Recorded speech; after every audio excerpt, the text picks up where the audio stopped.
안녕하세요. 행동 추정을 통한 실시간 이상 행동 탐지라는 주제로 발표를 하게 된 마민정, 조문주, 조혜서, 디윤혁 팀입니다. 우선 목차입니다.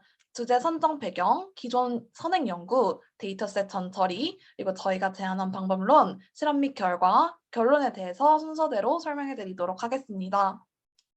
우선 주제 선정 배경입니다. 최근 10년간 전국에 설치된 CCTV 누계 개수를 살펴보았을 때 2010년부터 시작해서 작년인 2020년까지 매우 CCTV가 많이 증가했다는 것을 확인해 보실 수 있습니다. 24시간 동안 사람이 CCTV를 보고 모두 대응하는 것은 현실적으로 불가능한 일입니다. 네. 또한 저희는 해당 연구를 통해서 비정상 케이스를 탐지하는 것을 자동화해 주고 싶었습니다. 이를 통해서 사고 예방, 단시간 적절한 대응도 할 수 있을 거라고 예상됩니다. 또한 효율적으로 인력 관리도 가능할 거라고 기대됩니다. 다양한 사회적 분야에도 활용할 수 있습니다. 단순히 범죄 상황을 넘어 노인 고독사 방지 등 다양한 분야에서 활용할 수 있습니다. 따라서 저희는 AI가 자동으로 움직임을 포착해서 이상 행동을 감지하는 모델을 만들어보자 라는 아이디어를 고안해내게 되었습니다. 다음은 다양한 사회적 분야의 연구 가치입니다. 우선 첫 번째로 치매 및 독거노인 등 사회적 약자를 감시하는 기능을 수행할 수 있습니다. 사회적으로 돌봄이 필요한 사회적 약자의 감시를 통해 응급 상황을 해결할 수 있습니다. 또한 CCTV가 닿는 곳이면 어디든 범죄 예방과 억제를 할 수 있습니다. 실시간으로 이상행동 탐지가 가능해지면 범죄 예방 및 억제, 물론 가능합니다.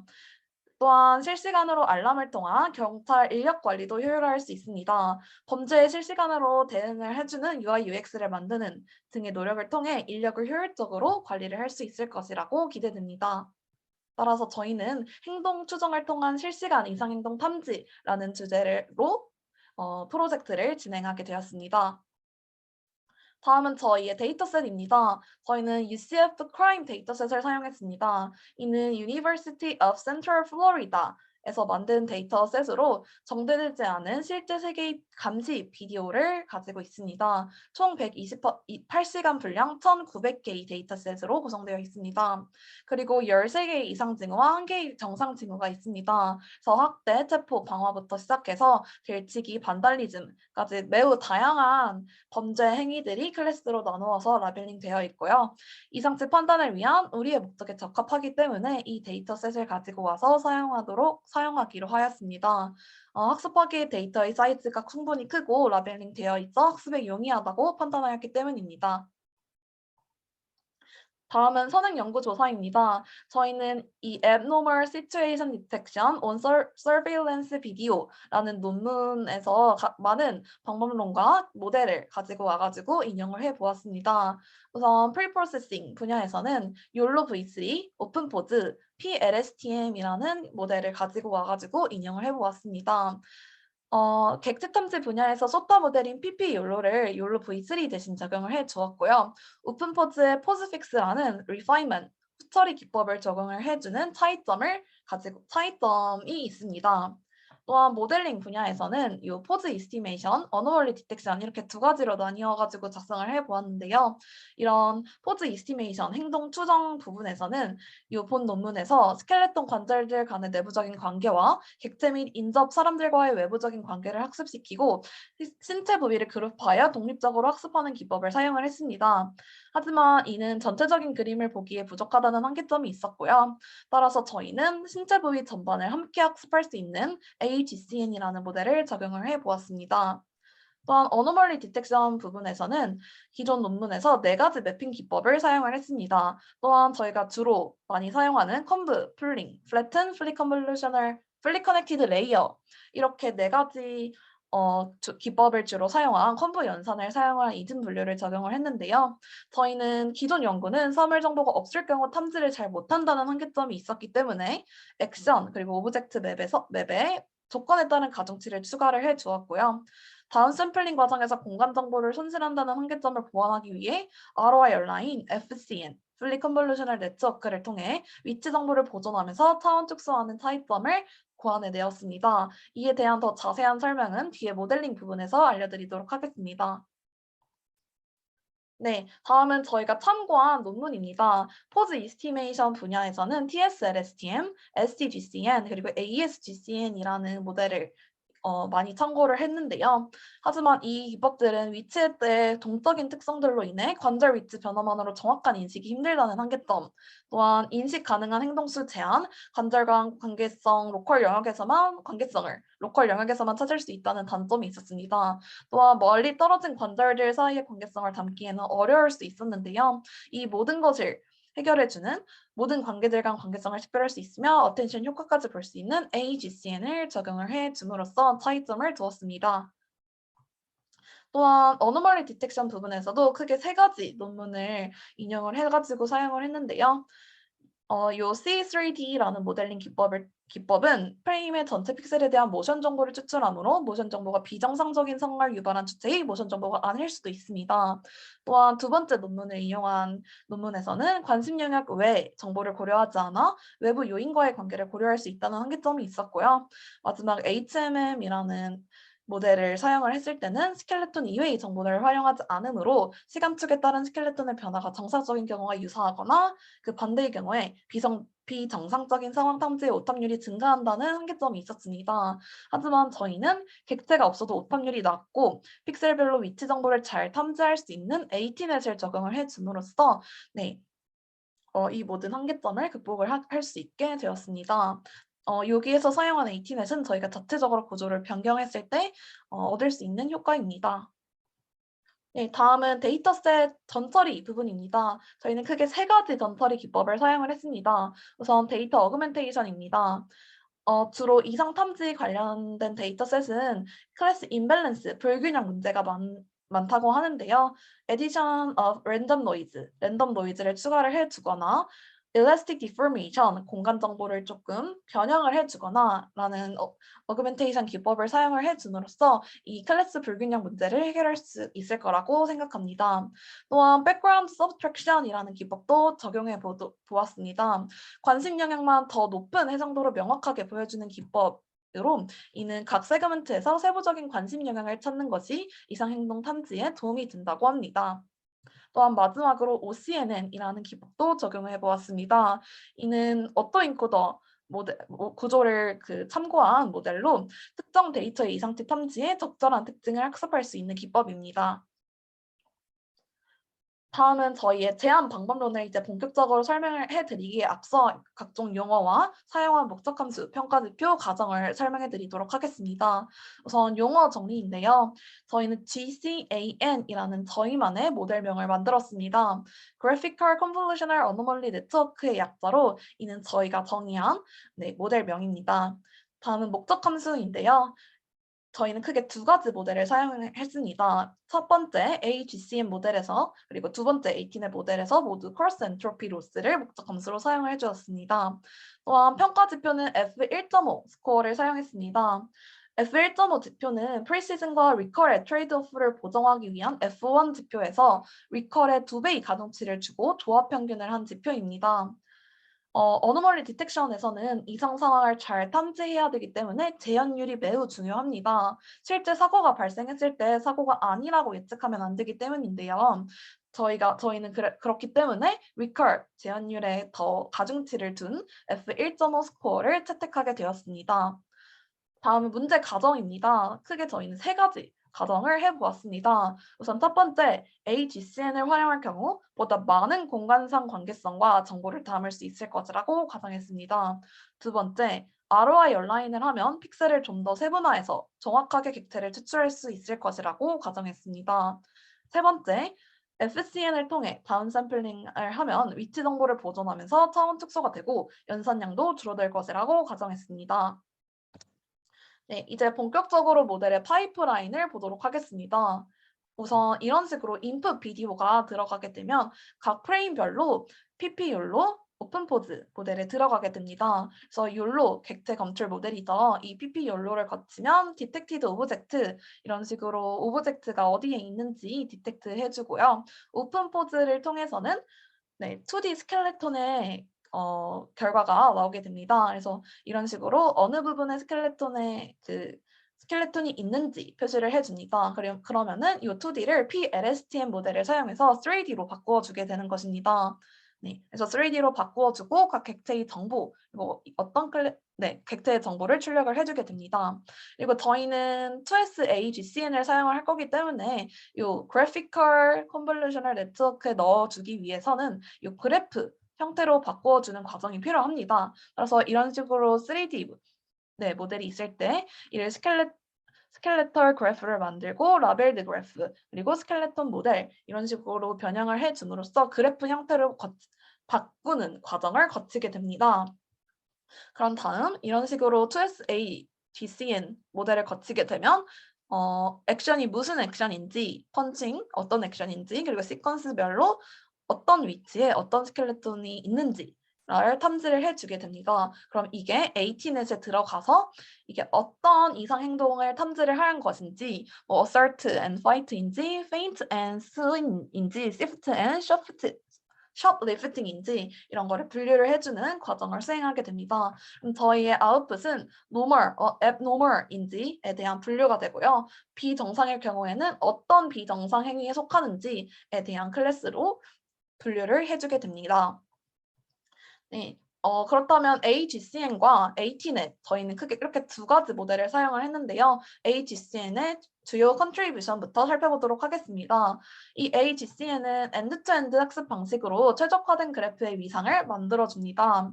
그래프의 데이터를 사용을 할 수 있어 데이터 안에 보다 많은 공간상 관계성과 정보를 담을 수 있을 것이라고 판단을 했습니다. 이 AGCN은 Adaptive Graph Convolutional Network의 약자입니다. 네, 기존의 GCN과 달리 AGCN은 이 BK와 CK가 추가돼서 GCN의 구조를 강화해 줍니다. AK는 기존의 GCN에도 있던 인접 행렬로 각 관절이 연결된 바로 옆에 관절들을 표현한 것입니다. 다음 BK는 AK와 같이 인접 행렬이지만 학습을 통해 인접된 관절들이 결정됩니다. 이를 통해 행동을 분류하는 일에 초점을 맞출 수 있고요. 그 관절의 연결성뿐만 아니라 관절이 어느 정도 연결되어 있는지 그 정도에 대해서도 함께 학습이 가능하기 때문에 어텐션 효과도 볼 수 있다는 장점이 있습니다. 네, 마지막으로 CK와 같은 경우 가장 데이터에 의존적인 그래프로 각각의 샘플에 대해 독특한 그래프를 배웁니다. 또한 두 개의 관절의 피처 벡터를 곱해 유사도를 계산해 줌으로써 관절을 연결할지 말지 결정을 해줍니다. 그래서 이게 하나의 컨브층이 되는 거고요. 이 컨브층이 합쳐져서 이런 식으로 AGC 블럭을 만들어주게 됩니다. 이 AGC 블럭은 이런 식으로 conv vs, conv vt를 활용을 해가지고 spatial, 공간상의 정보를 담아주었고 temporal, 시간상의 정보도 담아주었습니다. 그래서 이런 식으로 컨버전층, 배치 노멀라이제이션, 렐루, 드롭아웃, 그리고 뭐 이런 스킵 커넥션, 레스넷에서 사용하는 이런 스킵 커넥션을 사용을 해줌으로써 하나의 AGC 블럭을 만들게 되는 것이고요. 저희가 사용하는 AGCN 모델은 이런 AGC 블럭을 이렇게 3개 합쳐서 총 9개를 사용을 해줌으로써 만들 수 있습니다. 네, 그래서 배치 노멀라이제이션 그리고 뒤에 글로벌 에버리지 풀링, 소프트맥스 층을 거쳐서 행동을 분류를 하게 되는 것입니다.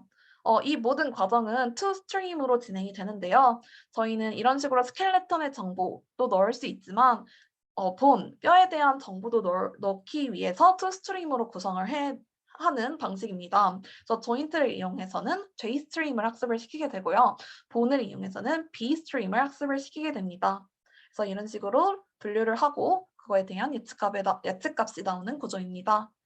네, 다음은 ATNet입니다. ATNet은 이런 식으로 인풋이 들어왔을 때 그것에 대한 맵을 크게 4가지 만들어주고 이 4가지 맵을 3D 텐서로 변환시킨 다음에 컨볼루셔널 층을 거치고 결과값을 분류를 해주는 과정입니다. 여기서 하나하나 차근차근 살펴보자면 우선 앞서 이런 디텍트된 정보 그리고 스켈레톤에 대한 정보가 들어와주면 이런 식으로 액션 맵, 릴레이션 맵, 디스턴스 맵, 오브젝트 맵이 만들어지게 됩니다. 여기서 액션 맵은 행동 지도로 각 스켈레톤의 행동 클래스 값을 말을 합니다. 저희가 아까 총 16개의 이상 행동이 있다고 했었죠. 근데 여기서 14, 6, 이 무엇을 뜻하는 것이냐면 14는 wield, 휘두르다라는 클래스에 대한 라벨 값, 6은 attacked, 공격받다에 대한 라벨 값을 말합니다. 따라서 이런 식으로 각 위치에 대해서 어떤 클래스에 속하는지 이런 식으로 액션 맵을 만들어주게 되고, 두 번째 릴레이션 맵은 피해 관계 지도로 가해자를 1, 피해자를 2, 용의자나 환자를 3으로 표시를 해줍니다. 여기에서 상황이 지금 가해자가 피해자를 향해 객체, 아마 방망이 같은 거를 휘두르고 있는 상황입니다. 그런 상황에서 가해자는 1, 피해자는 2로 표현된 것을 확인해 보실 수 있습니다. 네, 세 번째는 거리 지도인데요. 가장 가까운 스켈레톤과 떨어진 셀들의 수를 말합니다.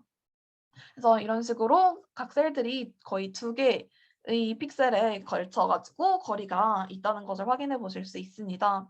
네, 마지막으로 객체 지도인데요. 이 소유자는 1, 객체를 소유한 사람은 1, 객체는 음수로 표현을 해주는 방법입니다. 그래서 여기서 방망이를 가지고 있는 사람이 이 가해자이니까 가해자는 1로 표현을 해주고 이 방망이를 음수인 -2로 표현해 주는 것입니다.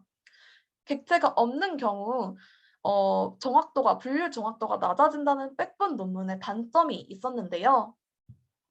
이런 식으로 오브젝트 맵에서 사물이 감지되는 경우 abnormal, 비정상의 가중치를 줌으로써 이런 시프트, 스태빙, 도둑질, 찌르기와 같은 객체가 있는 경우 비정상이라고 라벨링을 할 수 있게 분류를 할 수 있게 좀 더 가중치를 두는 방식을 사용을 해 주었고, 또한 액션 맵에서도 자주 나오는 쌍, 예를 들어 휘두르다와 공격받다는 자주 나오는 쌍 중에 하나겠죠. 그래서 이런 식으로 자주 나오는 쌍이 나오면 앱노멀 가중치를 추가시켜 줌으로써 그런 논문의 단점을 보완하고자 하였습니다.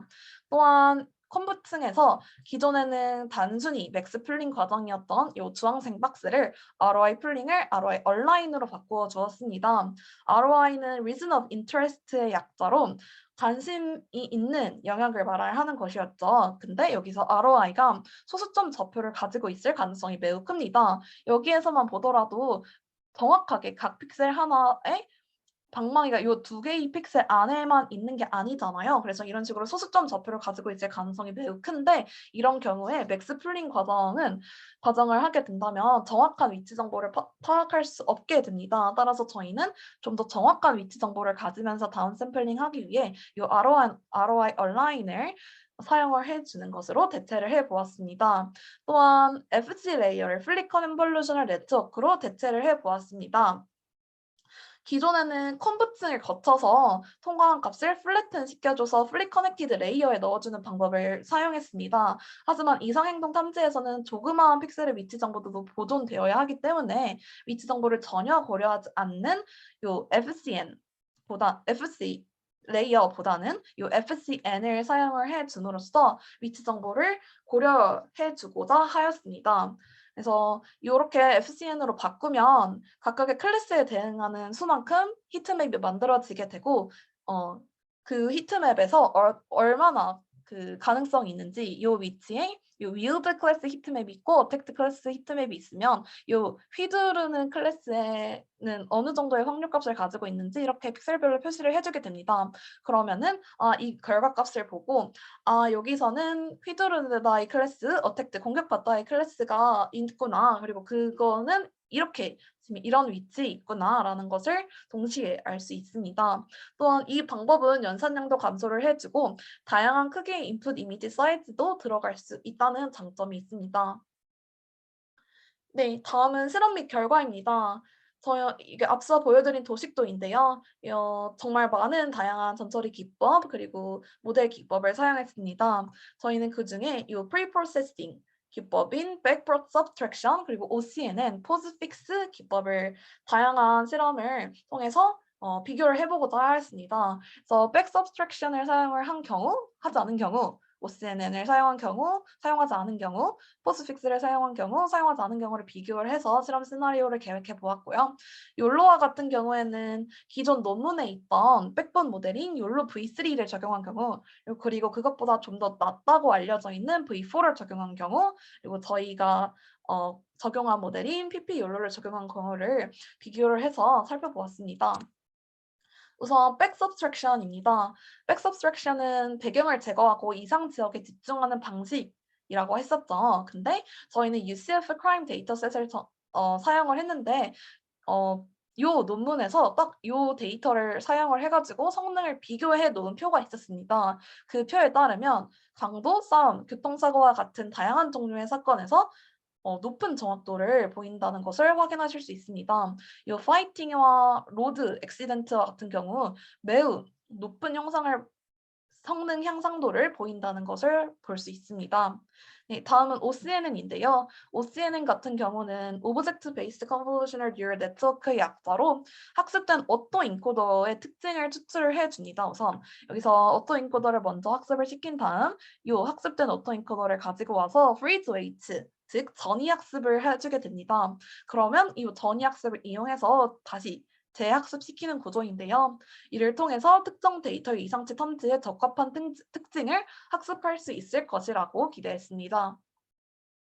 네, 다음은 포즈픽스를 추가해주는 방법을 사용했습니다.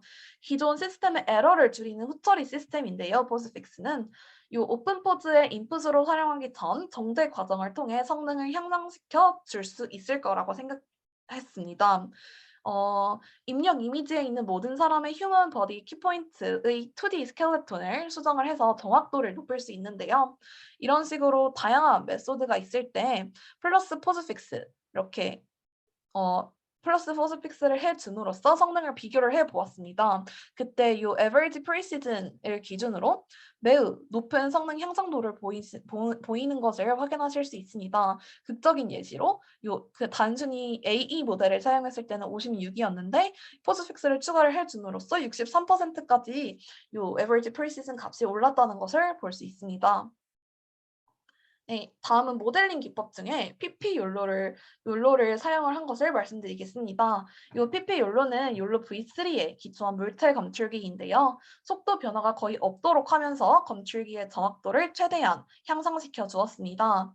이런 식으로 욜로 V3 모델이 있을 때 욜로 V4가 훨씬 좋다는 그 기준이 있고요. 또한 욜로 V4보다도 PP 욜로를 사용했을 때 더 성능이 좋다고 나온 그래프 논문도 있었습니다. 네, 그래서 PP 욜로는 efficient that 및 욜로 V4와 같은 소타보다 빠르고 FPS가 더 높고 정확하다, MAP가 높다라고 말할 수 있습니다. 네, 다음은 요 PP 욜로 V3와 비교했을 때 수정된 내용들입니다. 여기 보시면 다크넷을 레스넷 50으로 백본을 변경시켜 줌으로써 평균 정밀도가 향상됐으며 매개 변수의 지수 이동 평균을 사용을 함으로써 초론 정확도가 향상됐다는 것을 보실 수 있습니다. 네, 저희가 정말 다양한 전처리 기법과 모델링 기법을 사용해서 저희만의 방법론을 만들어 보았는데요. 그것을 이렇게 하나의 표로 요약을 한번 해보았습니다. 데이터 전처리 기법은 데이터 어그멘테이션, 백서브트랙션, OCNN을 사용을 했고요. 전처리 모델로는 PP율로 그리고 포스픽스를 가미한 오픈포즈, PLSTM을 사용해 주었습니다. 또한 모델링 기법으로는 AGCN 그리고 다양한 구조를 병행시킨 AT넷을 사용을 했고요. 목적 함수는 크로스 엔트로피로 평가 지표는 F1.5 스코어를 사용을 했습니다. 네, 다음은 개선 및 제한 방향입니다. 저희가 추가하고 싶었지만 이것이 적용되지 않을지에 대한 충분한 근거가 없어서 사용하지 못했던 기법 중에 OOD 기법이 있습니다. 이 OOD 기법은 16개의 불균형 클래스에 포함되지 않는 데이터셋을 겐을 통해서 추가로 넣어줌으로써 모델의 성능을 높이는 기법입니다. 그래서 in distribution을 학습 데이터의 분포라고 하고 out of distribution을 학습 데이터의 분포를 따르지 않는 모든 분포라고 했을 때 겐을 이용해서 out of distribution 데이터를 인공적으로 생성하는 기법입니다. 그래서 겐의 제너레이터가 out of distribution 샘플을 생성하도록 해주고요. 테스트 단계에서 out of distribution의 데이터셋을 걸러내줌으로써 성능을 향상시키는 기법입니다. 그 OOD 기법 중에 가장 대표적으로 저희는 Outlier Exposure이라는 기법을 가지고 와서 사용을 한번 해보면 좋을 것 같다고 생각을 했습니다. 다른 것에 비해서 성능이 높다는 것을 보실 수 있습니다. 네, 다음은 로스 펑션인데요. 저희 기존에는 크로스 엔트로피 로스를 사용을 했지만 거기에 추가로 OOD 기법을 적용을 함으로써 컨피던스 로스 그리고 겐 로스 추가를 해 줌으로써 성능을 향상시킬 수 있을 것이라고 생각을 했습니다. OOD 기법 중 OOD, IM 모델의 손실 함수를 퍼센트 로스, 컨피던스 로스, 겐 로스를 모두 활용했을 때 성능이 향상되었다는 그래프입니다. 이런 식으로 보시면 여기 빨간색 막대 그래프가 cross entropy 로스만 사용했을 때의 경우고 이 주황색, 초록색, 파란색이 지금 앞서 말씀드린 OOD 기법을 활용해서 컨피던스 로스, 겐 로스를 추가를 해 주었을 때의 성능입니다. 훨씬 좋아진 것을 확인해 보실 수 있죠. 그래서 저희 만약에 이게 가능하다면 백번 모델의 손실 함수도 바꿔 줌으로써 검출 성능을 향상할 수 있을 거라고 기대를 해 볼 수 있을 것 같습니다. 네, 저희의 참고 문헌입니다. 선행 연구 조사 그리고 제안 방법론 데이터셋에 대한 참고 링크를 달아 놓았습니다. 이뿐만 아니라 정말 수많은 링크를 참조를 하였지만 네, 이렇게 간략하게 중요한 부분만 요약해 보았습니다. 네, 그럼 지금까지 저희 팀1의 발표를 마치겠습니다. 감사합니다.